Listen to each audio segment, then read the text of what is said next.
welcome to another episode of the Musso podcast. We're your hosts, Ngone, Hadi, and Jama. As you know, on this podcast, we share a microphone for fresh conversations on current affairs and women's realities beyond a single story.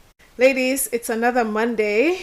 Checking in. How are you doing? Hadi, how are you? I got my nail repaired. I think that's the one good thing because my nail broke. And you know how I am with my nails. Mm-hmm. So I guess that's the one good thing, getting it fixed this week. Because the rest of the week it's like everything has just decided to come against me. My village people are working very hard. I see y'all. It's enough. Thank you very much. You're still rocking yellow nails. Is this a message to us for December? You know? Astaghfirullah. She actually went to the nail shop and kept the color. No, because I'm going to change it next week. I usually keep the set for about 2.5 or 3 weeks, so I'm just on week 2. I just need something to get me through till next week because I don't have the time to go spend 4 hours. Next week, grey. I'm thinking red or blue, like a baby blue or a red. Ahmad would be proud. Wow. Chatins. Everything political. Everything political right now, so oh my god. Work is kicking my butt. Aren't you supposed to be on leave? Leave, okay? Leave where? Leave of the honey. There is a God. Unfortunately. I just realized though that I'm not made for this life. Like what this life? whole You're just wake now up in the morning, realizing. go to work life. It's not for me. It's not for anyone. Oh, well, I guess it is for some people, but yeah, no. It's not for. It just kills me. Like it's the ghetto. I don't want it. I don't want. So I'm just really looking forward now to the time when I can just do my creative stuff full time. Should we start praying for early retirement for you? Early retirement from 9 to 5. Man, early retirement. Don't even call it retirement. Nah, I don't want to be working for people like at 35 even. Okay, that's a goal. From your mouth into God's ears. Inshallah, amen. Amen. Ngo, how are you? Child, let's just move. Let's just You know, I was just saying I want to scream. That's literally how I feel. Like I just want to scream out loud. That's how I'm feeling. Yeah. You can scream. Not in the mic. Not in the mic. I can't do it people, here. They should be able to. But yeah, I think Even I'm at I a can't point do where I need to get out of this country. Gambia is the ghetto. I'm tired. I think it's the point about being in Gambia. Yeah, let's like, not make this complain about Gambia. I'm not going to complain about Gambia. But I'm also want to see the before nekani. So I know I say this weekly, but I'm going home very soon, guys. We'll know when you leave. Gambia is tired of you. We shall know when you leave. How long have you been She's here? been here almost 6 months. Wow. Yeah, because Feb. Yeah, I'm gonna call my friends at immigration to find out what the overstay within charges are. And if we can make some money from reporting someone. Yeah. Because right now, 'cause times are hard. My fair immigration officer. Mama get my fair.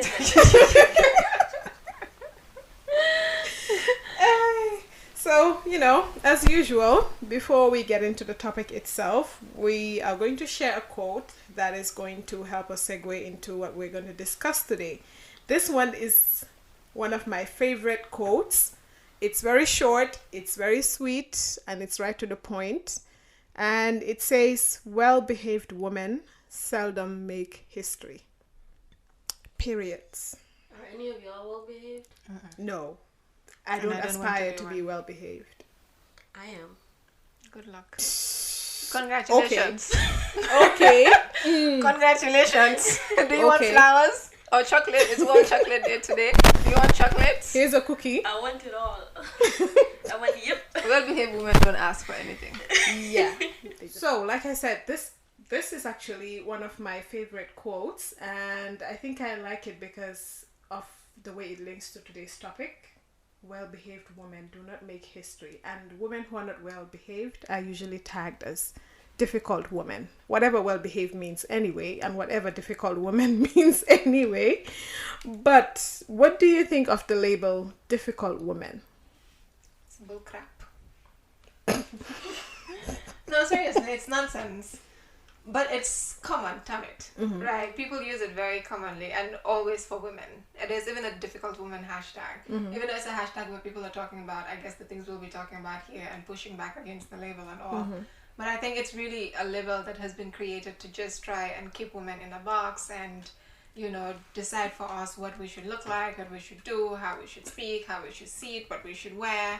So all of those rules that we are expected to follow simply because we were born with vaginas, once you deviate from any of that, then you are termed a difficult woman. Yeah. So it's really just a nonsense label, just like the rude women, just like the unruly women, all of these labels they create to just make women look bad.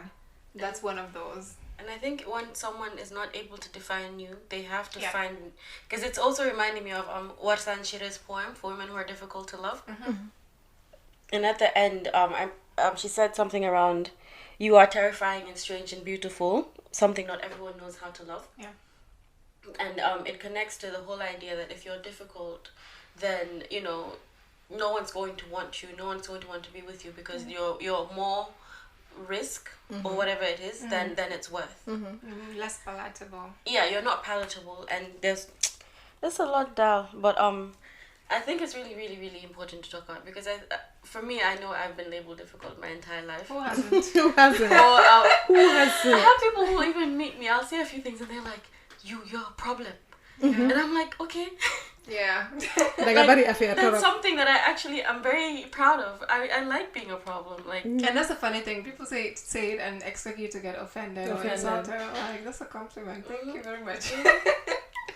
I think like you guys said, here when they say you're difficult, it's because you're not conforming to what society deems to be, you know, the okay woman. That is the woman who's always smiling at everyone, the woman who's an extrovert basically. So if you're an introvert and you're someone who you're always in your corner minding your business, of course you're a difficult person. If you're someone who knows how to stand up for themselves and speak up for themselves, of course you're a difficult person.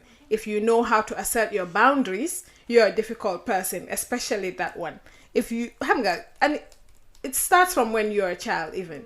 If, you know, as a young girl, you're walking down the streets and, you know, they're catcalling you and you ignore it, of course, it starts from you're rude.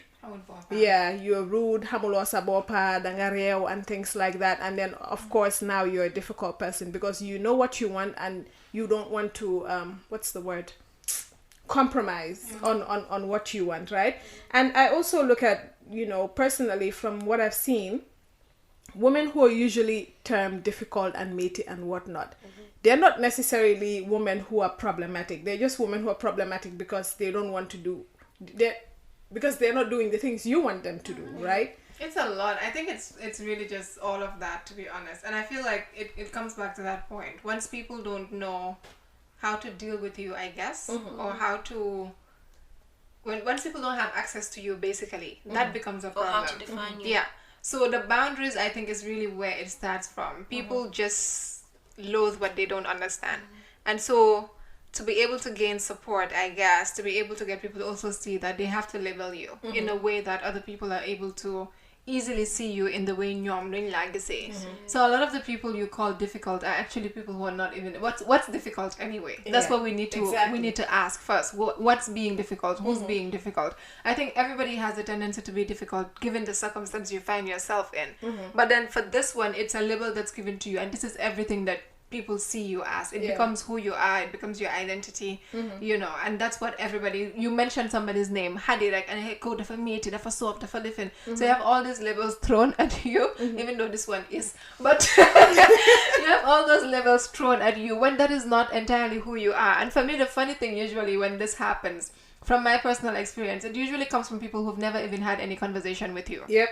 They're people who don't know you, who've never engaged or interacted with you at all, but are going off, you know, perceptions that they had, or something that somebody told them. And so for me, a lot of the people we see, and that is why for me, when people point to someone and say, Kida for me, I try to like that person, to be honest, because I'm like, there's a reason why they're creating this label, and I'm very sure one of those reasons is a reason that I would like this person for. But it's something that we see. It's really unfortunate because it also has a very serious impact on people and how they deal with being given that label as who they are. I'm thinking about how one of my friends said to me last year that someone had asked him how he manages to be friends with me because the matanga torop. Yeah. But me and that friend, we've never had an issue at all. Like, there's respect, there's boundaries, there's proper communication, there's all of those things that make a relationship a relationship. So there's never a need for me to be the difficult person, the tango person that people see me as, because you're respecting every single part of me. But that's always what happens. And I'm also thinking about the fact that, like, my mom's side of the family, they're, fana all of or whatnot. And then my dad is, like, part Aku. So whenever I'm mad or whenever I'm yelling about something, I'm like, Dereche Aku begin. I'll let the Dereche Manjalo keep quiet. So it's like all the the patience that all of women supposedly have, the tolerance, all of that. I have none of it. So it's funny. You talked about people going off of these things without knowing you. Because yesterday I had this conversation with someone where we talked about how there's a difference between knowing someone and knowing about someone. And talk to the Gambians. Yeah, and we were talking about it in the context of Gambians and how we, conflate the two. How people would say, "Oh, I know Hadi, hamna Hadi ni," but really you don't know Hadi.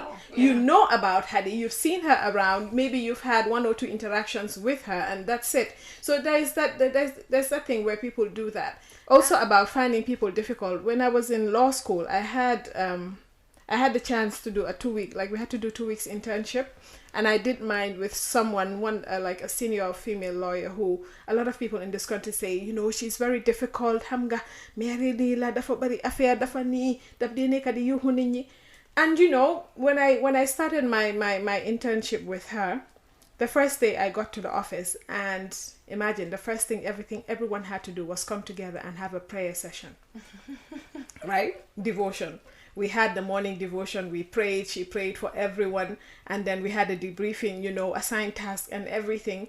And for the rest of those 2 weeks, I saw a different person. I saw someone who had standards and expects those standards to be kept. Yeah. I saw someone who appreciates decorum and expects everyone to abide by that. Someone who also treated her staff with so much love and care and just joked around with everyone. And I'm like, okay, so is it that, that's when I came to the realization that people really were calling her difficult because she has a certain standard that she expects people to abide by, and people don't want to do that. For example, she's the kind who, if she were to see you around the courtroom and you are talking loudly, she would come out and call you and tell you, this is a court premises, you're not supposed to be yelling. So things like that are why people call this person difficult. And I'm like, really, what do we hate difficult women, or do we hate women who know their worth or who have standards and want those standards respected? It's the last part. Obviously, the standards, isn't it? Yeah, it's the last part. Because it makes patriarchy easier to be maintained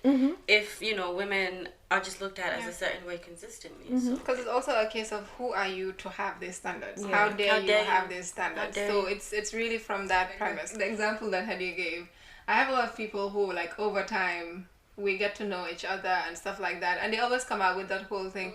Oh, I always used to think that you were difficult, but and over the years, it helps you to also understand just people's perceptions and how you should not let that get to you. Or how, as women, we should not allow, those perceptions to get to us. Because a lot of the people, again, like you said, there's a lot of people thinking they know you when they don't know you. And I think social media and the over-familiarity over there has contributed a lot to this, where, just engaging with someone, you're now calling that person your friend. You meet anywhere or anything at all, and so because you have now created that idea in your head that because he liked us my tweet once or comment us my post ni, now we are friends, they do something that no longer aligns with Linga Fogrek, and all of a sudden they're difficult, they're rare, they're soft. You see this a lot. I have my personal experiences of that. I know a lot of people who also have, you too, and other people who have those experiences. But I think it really all comes back to that point around people wanting to control who you are, how you, present yourself, what you do, what you say, and if you don't, follow those lines, if you don't follow the script, then that's a problem for them, and so the levels have to jump out. But then there's also a link between tagging women as difficult and also, just assuming that all female bosses are wicked. Right? Yep. actually, even before we get to the bosses, I'm thinking about it from the perspective of police officers.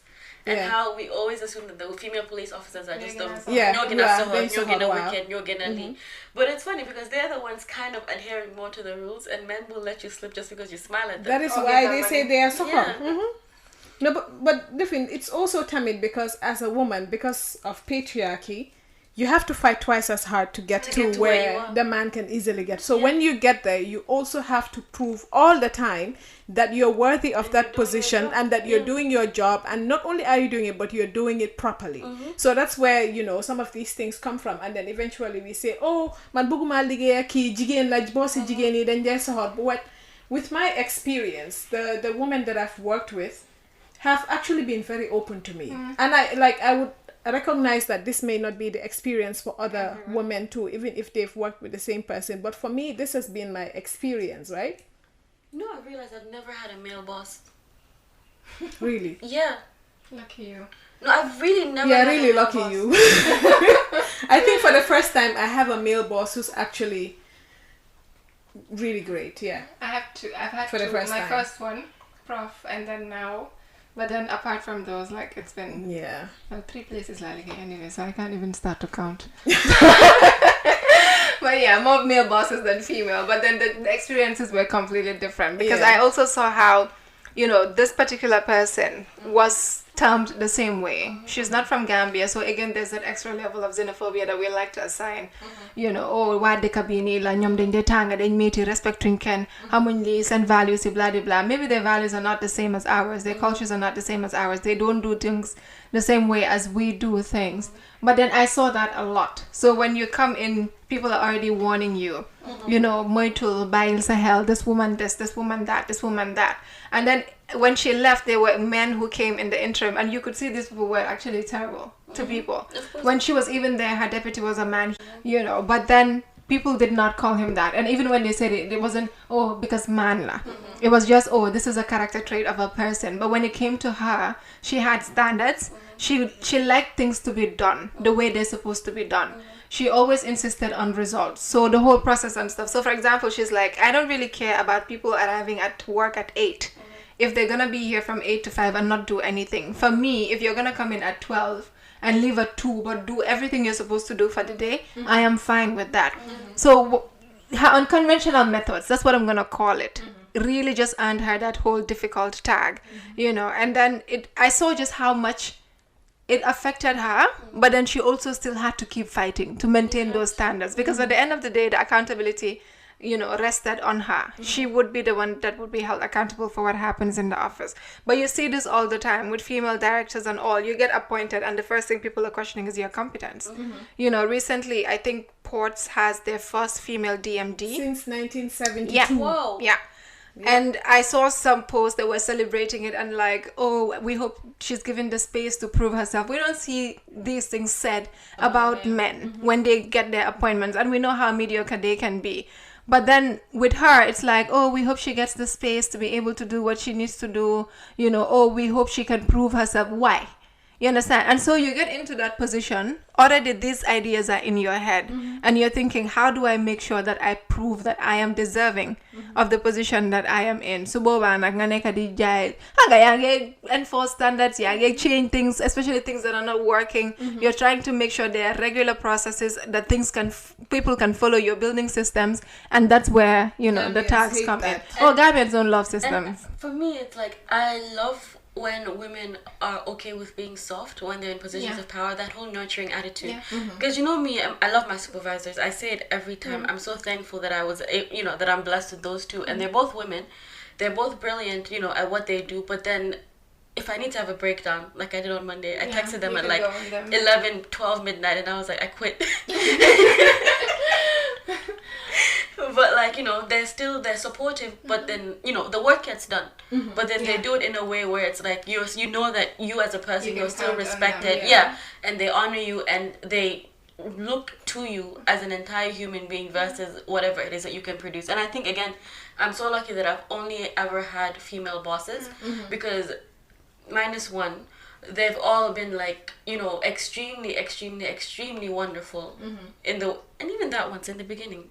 but like they've all been super great at whatever it is that they do, but then they also nurture you to excel and to move further than you already are now.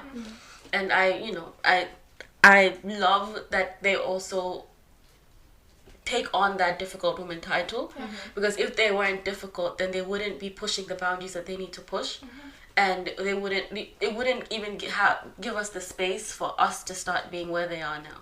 Yeah, because they're able to fight for you, especially when other people are trying to be nonsense. They are able to fight for you. My supervisors fight. Like, they fight. Last year when I was going on leave, when, my mental health capacity, they fought to ensure that I had those months paid off, that it was added to my, my term at the end of my research, at the end of my scholarship, all of that, so that I wouldn't lose any amount of time and I could actually rest without feeling like I need to get back into whatever it is that I need to do. They're brilliant. I think this is a good place to take a break, and we'll be right back. Stay difficult.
Welcome back. We're going to continue our discussion on difficult women. So hello to all you difficult women who are still listening. And if you're not a difficult woman, please change your ways and become a difficult one. Yes, we will teach you. We'll teach you how. We have a whole manual on how to become a difficult woman. It's not for free. In fact, just this podcast is helping you become difficult. Rebel. But anyway, we've talked a lot about being a difficult woman in a professional setting, but there's also being a difficult woman at home in a traditional quote-unquote setting, especially in Senegambian cultures, where as a woman, or especially as a married woman, a wife, you're expected to be oyof and yatu and be welcoming to everyone. You're supposed to, what's it called? Degal sa jëkkër. Submit, their favorite word. Hate that word. Yes, you're supposed to be a submissive woman, do as you're told. You're not supposed to fight back on anything, even where you're being harmed. And I think this is one of the main reasons why Senegambian women would never know freedom and peace. Because honestly, these expectations, child, what do you think, Asmi? I mean, I don't believe in any of them. Exactly. So I think that's all I have to say. The minute you stop believing in a lot of these things, the easier your life gets. And also, you have to start disbelieving at a very early age, so no one has those expectations of you.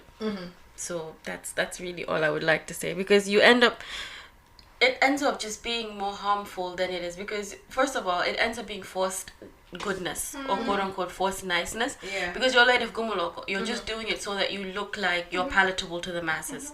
And palatability is a very bad thing, you guys. Don't be palatable. You're not food. Thank you. Even food is not palatable sometimes. So all the time, exactly. So don't try and do palatable. Be you. Have all the flavors you need to have. Be as reckless as you want to be. Be who you need to be, Dal. But don't let anyone feel like they have to put you in a box. You don't have to pretend to be oyof. You don't have to pretend to be yatu. You don't have to pretend to be so many things. And it's like, you can be oyof and yatu. Obviously, those are really good qualities. And I feel like a lot of the time with difficult women, they are like that in their spaces with people that they've chosen. Where they feel comfortable, where they want to, with people that they've chosen to be those things to. But it's not that every single day you have to break your back. So that you can look like you can look like you're decent for someone else. And I think it's also tied to the whole idea of kunyo girim. Yes. Where we as a society place a lot of importance on killing gerem killing gerem dem rek ma ngi dem ben dëj and they were talking about jëkkëram daf ko gerem goro mi dañ ko gerem and then the other thing you nga xam ne sa goro yi gërëm muñ la nga ñëw fi di yuuxu di lifin and all of that and I'm sitting there and in that moment I was like, if you're going to gerem me, do it while I am alive. Because in this country that's a whole conversation of its own, right? And we could dedicate a whole episode to it, where the only time you gerem jigéen mooy suñ la rappee dee nga ñu ngi laa waaj a dem suuli si lañ laa soog a gerem.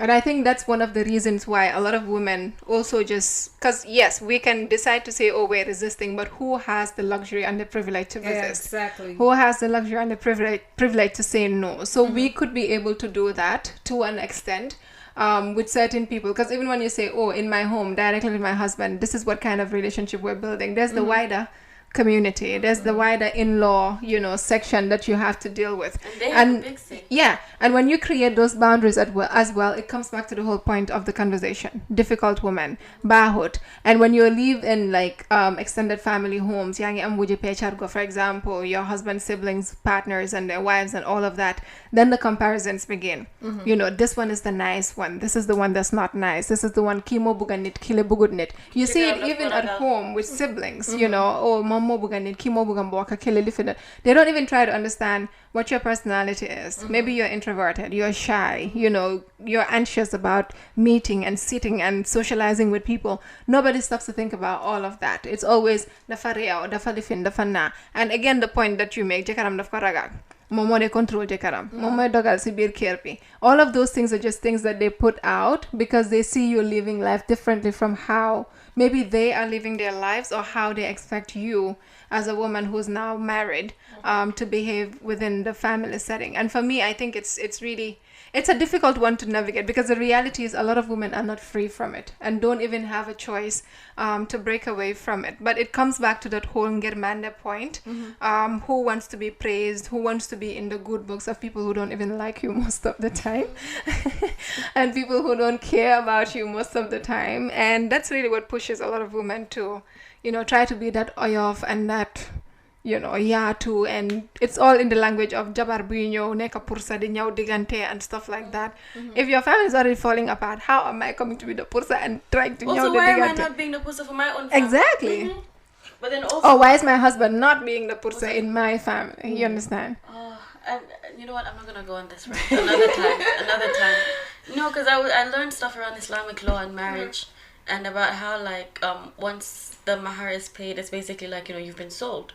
That's what it is. What did you No, think? like in a more in-depth way. Like I learned a lot of things that I just will not put out here before men have ideas. So No, but honestly, you guys are right, because really, for a lot of women, being easygoing, being oyof and yatu, especially in the kind of like traditional setting, is a survival skill. It's your way of surviving, because what other option do you have? If you're difficult, it means you're quote unquote difficult. It means you're constantly fighting with your in-laws. Like Jama said, the family net is wider than you and your husband and your kids here. No matter how you try to spin it, there's always that link you have to the extended family, and it's about you surviving that. And interestingly, I had this conversation with a woman who's married like maybe a few years. And she was sharing, her experience of how when she got married and she moved into the family home, what she did was, or her way of setting her boundaries dial was to show them how difficult she was. Yeah. Don't mess with my stuff. Don't mess with me. Don't do this. So in the beginning, it was just always, everyone was like, ki dafa reew, ki dafa def ni, bagasam soko lale, delo ko, blah, blah, blah. But she made sure she set her boundaries. So it was like, I am difficult. This is how I am. Take me as I am, or let me go. Yeah. That's exactly where I was coming, because there's also this thing where women are forced to act outside of their character. If you're an introvert, you're kind of forced to be an extrovert when you get married into a family, right? You try to be nice to everyone, to be open to everyone, and then eventually your true character always comes out, right? You can pretend to be an extrovert, but eventually your introvertedness is going to say, hello, I'm here, I'm back. And when that happens and you return back into your shell, everyone says, oh, dafa change, dafa soppeeku léegi, kii bu njëkk a melutoon nii, you know, they were not like this, she was not like this, you know, in the beginning, but now she doesn't talk to anyone, she's just in her corner, blah blah blah, mu ngee tas digante family bi and things like that. So I think it's also important to just own who you are. You're an introvert, own it. You don't like mingling with people that much, own it. Show them that this is stop trying to be nice. Yes, we were coming to that. There's a difference between being kind and being nice, right? Stop it. Yes, be kind to everyone. Take it back to the Stop who's kind to you. To be nice. Nice for what? I think we have a very, very distorted view of what niceness and kindness are. Right? A lot of the time we always, she's not nice, blah blah blah. To be honest, I always tell people I don't aspire to be a nice person. I would be very bothered if somebody told me I was unkind. Oh, okay. You understand? I would be very bothered. I would be very hurt. I would really step back and reassess myself if I were told that I'm unkind. But nice, I have unlearned that. So it took a journey as well to get to the point where I'm like, I don't care who sees me as nice or not. What I do care about is about being kind. And even with that, sir, I'm not your opinions here about me being kind. You understand? But for me, I think it's the idea of how, again, it comes back to the performance. You always have to perform niceness. And this is something that we ask only of women. You understand? Góor mun naa ñëw mu ngi ras toog place am cak to cak du nuyoo du lifin anyone. Nobody has a problem with it. So you know wasa dañ ko ngunu blah blah blah. But once it's a woman, we always expect the theta always out. Yaa ngi always jama sante. Yaa ngi always, you understand? It's a heavy burden that we put on people. People are not always waking up every day to smile at you. People are not always okay to be in that space where I want to be nice. And for me, I think being nice is a good thing in itself. But again, it comes back to the point we're making around the humility. We have the niceness, we have the performance of niceness. Exactly. We have the humility, you have the performance of humility. Yeah. And so those distinctions need to be made. Gambians, like, what is nice anyway? I have no idea. Know. I've never been nice. You know, you said you had to unlearn. I didn't have to unlearn it because I was never a nice person to start off with. I wasn't like deliberately trying to be nice, but I had to unlearn being bothered by the fact that you know, people were saying, oh, this person's not nice. I had to be okay with the fact that, oh, this is who I am. Okay. You understand? I never had to deal with that since I was a child. As you're speaking, I'm thinking to myself, what is being nice? What does it mean? Because usually when people say you're not nice, it's because you're not always cheerful when you see them. Or you're not acquiescing. That's what it is. Yes, that's especially that. And it also comes back to the thing we talked about when people see you in a certain space for the first time and you're not smiling, you're not talking to everyone. The assumption is just that you're not a nice person. So that is where... My favorite one is she's full of herself. Yeah, she's full of herself. That is where it comes from. Not myself. No, but that's I'm really interested in getting an answer to that question. Who am I supposed to be full of if not myself? And I feel like, again, we've discussed this in older episodes, but women that are confident, women that, know their worth, women that do not feel like they have to lower themselves and be humble, quote unquote, for the validation of others. You're always going to come across these issues where people feel like they have to tell you who you are so that they can just peg you down a block. It's really rude and it's really annoying, and it's something, me personally, I don't even entertain. I remember there was over the Ramadan or whatnot, some guy was trying to talk to me, and the first thing he said was, literally, I don't respond to people in general. We all know my response rate is next to very subpar. But the first thing he did was comment about my WhatsApp picture and said that, oh, you look much nicer without the makeup. Why do you have makeup on your picture? What? Ask me if he's ever heard from me from that day. Ask me if I ever responded to that. Me, that took hours to do my green eyeshadow. You want to come and tell me? And my lashes. You want to come and tell me what? No, but... And you see, if I was a nice person, I would have to respond. And be like, oh yeah, okay, I see what you're saying, but I don't have to be nice to you. I don't have to be nice to anyone. And it's the same that I was explaining yesterday about I was doing interviews, and this guy, he said he's doing his PhD and felt the need to basically tell me that my methodology is wrong, and was just completely scrutinizing everything. Honestly, it was a hot banjo son, so I decided to just shut my mouth. But I didn't try to, oh, you're right, let me listen to see what you have to say. I just ignored him. But if I was a nice person, I would have to attempt to pretend to care about what he has to say. I do that too, and I think it's really tied to also just the conditioning we get around be pleasant, be nice, so it's all meresa bulko. You understand? That's one thing that I cannot do. Even if I'm trying, my face is gonna give it away. When I'm upset, I am upset. When I'm not in the mood, I am not in the mood. So with me, really, what you see is what you get. I remember a few weeks ago, we went to get meat. So we bought like full harni. And then I went to the Ganao shared way where they were cutting it up and stuff. So I think I had like my tamatias mandigabi, and then Kidon Jai came on plus because the other guy was cutting up the meat for us. And he just looked at me and was like, "Hey, you don't watch your salohabi." Hi. And I was just blank. So I was standing there and he kept saying it.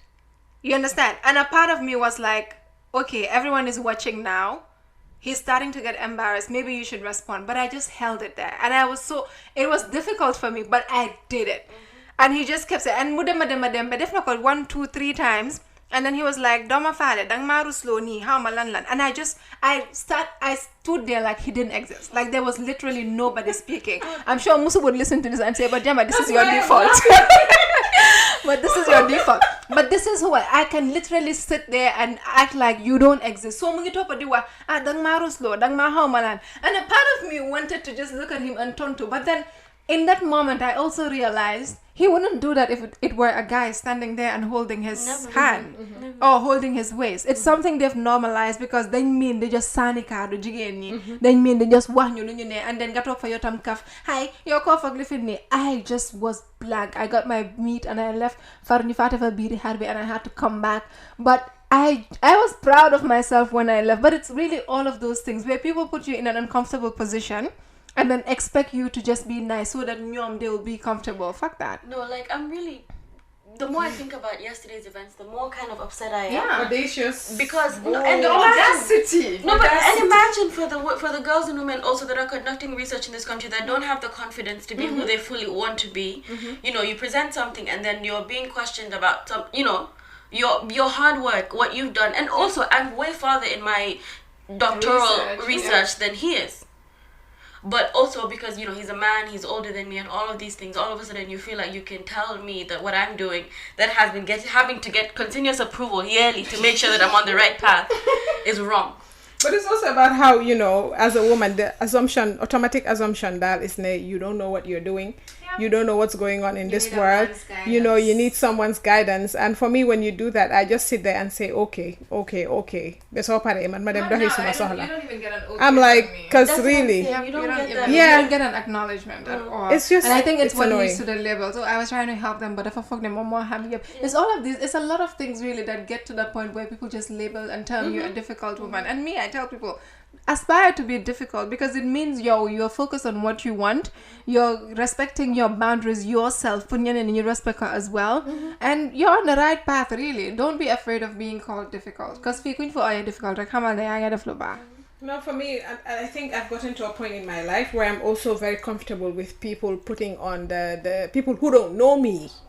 Putting the tag of Hamud Bopam or the Fare or Nitewood on me. Because I remember when I was much younger, I've always been introverted. I'm loud around my friends, but people I don't know, I can't even say anything to you, right?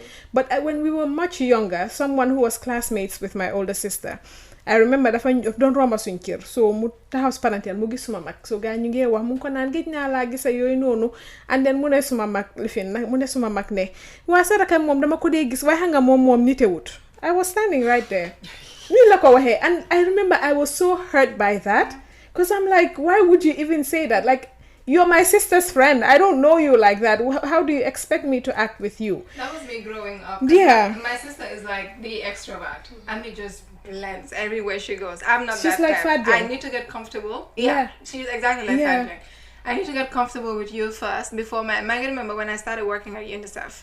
I came in because I come into a space, I want to observe and understand what the dynamics are, where do I fit in, how do I deal, how do I navigate the space.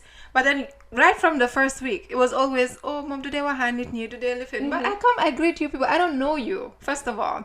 I'm coming in new, I'm trying to understand my work in the first place and then understand the people. And I always say this, Mariama, like she just grabbed me out from there. Because sometimes also that's what people need. Yeah, sometimes you know, you need they're someone coming to into pull a you space newly. They're anxious, maybe they feel intimidated, whatever it is they're feeling. Sometimes that's what they need. And I always tell her this, that I'm really grateful that you reached out and did not just sit in your corner and have this assumption about me and who I was. And she always, don't joke. Dinga sahay sa table bide. Don't him leka. Yo jama don't joke. Don't get us office with. And that's what she did. And she became like one of the big sisters there that I could trust to tell about anything whatsoever. You know, and then eventually she's like, man, I'm rich. Well, I should have just left you in your quiet corner. But then you do that and you discover this is maybe somebody who's living in their own head, who doesn't even realize all the things that are being said around. So sometimes you really just need to reach out and pull them in and get to discover the person and who they are once they're comfortable with you. Because I mean, if they're comfortable with you, they can't really, you know, explore and expand and show who they are. You know, so let's do better now. You're absolutely right. Because imagine my shock when, like, a few weeks ago, I learned that people at my office actually, they actually thought I was stuck up and stuff like. I'm like, literally, man, I would come and say hi to everyone and then go sit at my desk. Like, what more did you want from me at this point? But anyway, I think we can ask our listeners how many of them have been called stuck up. Yeah. Oh, there's been something on Twitter. There's a tweet I was going like, what did people assume about you? Something. And most of the responses I saw from Gambian women was that. Yeah. Oh, I'm full of myself. I'm stuck up. I'm not nice. Those were some of the responses. And I'm like, stick to it. Whatever it is you're doing, stick to it. It's working. And remember, it's always the patriarchy that's, you know, making people regard you that way. They want you to conform, to be, you know, submissive to everyone, be nice to everyone. You don't owe anyone niceness. You owe people kindness, but you don't owe people niceness, right? You know, and you're a woman, doesn't mean it's your role to smile at everyone. You're human. You have off days. If you're an extrovert, it means most of the time you're on, that's fine. Days that you're off, that's okay too, you know. And yes. Sorry, let me just add to that, because I know the haram police will start coming here saying smile is sunnah, but it's for all. No, what I'm saying is it's for all genders. You can't just ascribe one, you know, the whole smiling thing to. To be honest, I don't even want these men smiling at me. Finish. That's it. The episode is over. Easiest way to get a frown is to ask me to smile. I would literally go blank. Oh no. Like, I love my smile, but someone first say smile, you're not gonna get it. Me, I'm always smiling though, so it's a you know, that story of you and your blank face is cracking me up, because Musso literally said this. She said Jama just gives you the blank face, and then munema yongo ne your mom. No, she says you should fear me. I can't hide my expressions. You can always tell what I'm thinking, but Jama just gives you this blank stare and you don't know what she's thinking. I'm not responding. Come soon, I'm a problem. You just feel okay. Understand there's no problem. But when I'm giving you the blank stare or just completely ignoring your existence, she always talked about it. Yeah. You know, the day has my dad, but but it's the same. Anyway, this is a good point to get into our favorite section, the Musso of the week. Who's doing the honors today? All of us. So this week's Musso or Mussos is every single woman who has been called difficult. So this is basically an ode to difficult women. I take it. Especially the boss ladies. Yes. And when we say women, we mean anyone that, you know, identifies as a woman. We don't believe in gender. We don't believe in gender roles. We all, you know, none of that on this podcast. But so this is for all difficult women out there. You know, we are part of you, and like we've been saying the entire episode, keep being who you are. Keep forming your boundaries. Keep doing what serves your best interests. And, you know, remember that although, we believe, you know, we're in this collectivist society or whatnot, it's okay to serve who you are. It's okay to want better for yourself. And it's okay to not continuously have to break your back to make others feel comfortable. Yes, especially that. And work on kindness. Don't really kill yourself to be nice. As long as you're not harming other people, as long as you're not, you know. Be genuinely kind. Be your kind. Yeah. Be your kind. Be your own kindness. Don't really try to fit into any boxes, really. I'm taking that. I did the ode. I'm claiming as a difficult one. As a woman called difficult, I'm taking it. And I know there's a lot of you as well who are listening to us and can relate to all of these stories that we haven't even shared all of our stories, to be honest. We've just touched the surface. But thank you so much, everyone, for listening. It's been a long ride with us. This is episode 18 already. Wow. Thank Two you. more till the season's over. 2 more till the season's over. We're saying it here There's now. light at the end of the tunnel, you guys. 2 more till the season is over. Thank you so much for sticking with us and riding with us. If you have any comments whatsoever, send them to us. Have you been called a difficult woman? Have you been called matey and soft and real and nyakaham bopam? Let us know. Tell us. We're building a community here. And in what context were you called difficult? Exactly. Because So those let are us always know. funny. Yeah. Was it at home? Was it in the office? Was it at school? What was Just give the us interaction? examples. What was the And how did you interaction? respond? We want to learn as well. So thank you so much for listening to Musso. We And- can't wait to hear from you. Yes, and as always, our socials are at Musso Podcast. Spell it. At MUSSOPODCAST. Spelling bee champion gonna. Catch us, hashtag at MUSS or hashtag MUSSOPOD. We want to hear your opinions as always. We love hearing what y'all have to say and the interactions and all of that. And of course, we cannot say goodbye without thanking Right Click, Ibu and Classy. Thank you so much for an amazing production.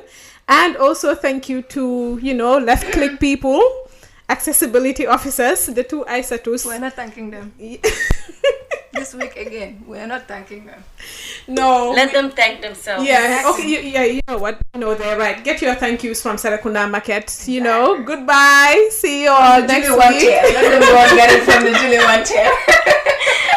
Yeah, looking forward to hearing your thoughts and opinions. Have a great week. Try to survive the heat and see you next week. Bye. Bye.